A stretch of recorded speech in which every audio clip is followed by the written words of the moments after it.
Duk da yake ana samun kabilar Abzinawa a arewaci da kuma kudancin Afirka, to amma jamhuriyar Nijar na kunshe da kashi 3 cikin 4 na wannan kabila da ke rayuwa a sassa daban-daban na ƙasar. A ƙarni na 15, kabilun Abzinawa sun kafa masarautar Ayir domin kawo ƙarshen yaƙe-yaƙe a tsakaninsu da kuma haɓaka kasuwanci a hamadar Sahara.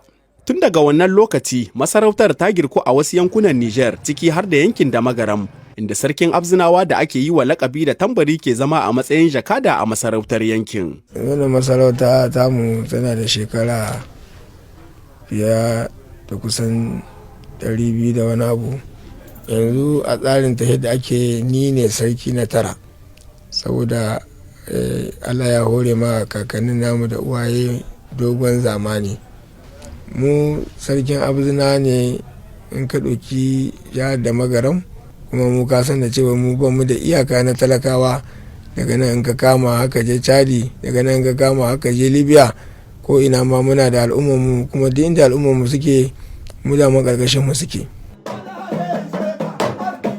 Al'adu na taka rawa wajen tafiyar da masarautar Abzinawan yankin, musamman ma abin da ya shafi zamantakewa tsakanin 'yan kabilar, abin da kuma ke jan hankalin na waje. Al'adunmu sun bambanta da na mutane, kuma muna nan muna rike da su. Ga mukayenmu na gargajiya, ga 'yan hawan dawakai, ga 'yan hawan raƙumma, ga kuma mata, duka ana shiga ana huta. Mu al'ada dole mu rike ta tun da daman zamanta muke nan. Lokaci zuwa lokaci, sarkin Abzinawan kan shirya wasannin al'adu a gaban masarautar da ke anguwar Zango, sannan kuma a lokacin ƙarama ko babbar sallah wasannin na daban ne.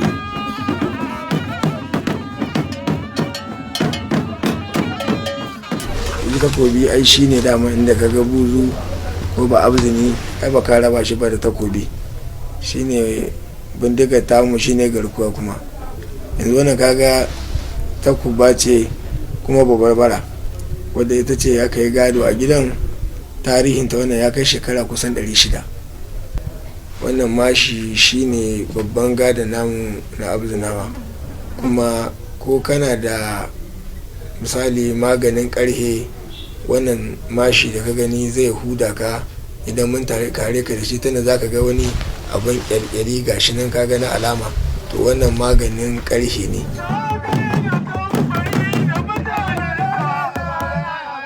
Masarautar Tambari na da kyakkyawar mu'amala da babbar masarautar Damagaram, sannan kuma fadar masarautar na ɗaya daga cikin guraren tarihi da masu yawon buɗe ido ke yawan ziyarta.